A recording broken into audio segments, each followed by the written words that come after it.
अरे काही करे మెల్లగా సబ్కాంచగల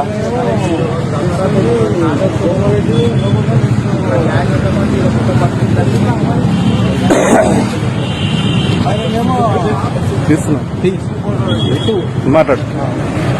జై శ్రీరామ్. హిందూ బంధువులారా, మన ధర్మాన్ని నాశనం చేసేందుకు ఎన్నో విధాల ప్రయత్నాలు జరుగుతున్నాయి.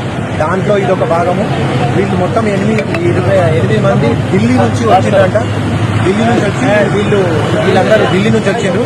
మీదనేమో భగవద్గీతకు సంబంధించిన చిత్రము, కింద భగవద్గీత మీద ఉండే కృష్ణుడు అర్జునుడికి సంబంధించిన పుస్తకం. మామూలు హిందువులు దీన్ని చూస్తే భగవద్గీత అనుకొని ఇది లోపల చదివేసరికి ఏం రాసింది అంటే పవిత్ర బైబిల్, పవిత్ర ఖురాన్ అనేసి రాసింది. దీంతో మన హిందూ బంధువులు ఎలా మోసపోతారు?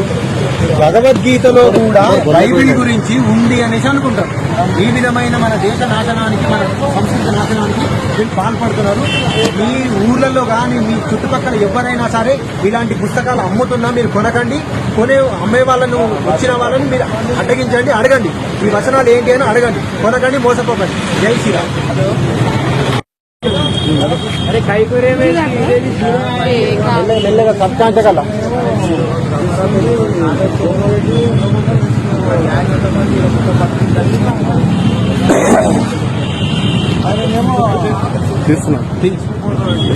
మాట్లాడు.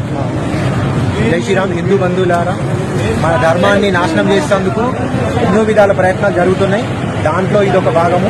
వీళ్ళు మొత్తం 28 మంది ఢిల్లీ నుంచి వచ్చిందంట.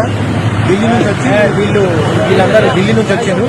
మీదనేమో భగవద్గీతకు సంబంధించిన చిత్రము, కింద భగవద్గీత మీద ఉండే కృష్ణుడు అర్జునుడికి సంబంధించిన పుస్తకం.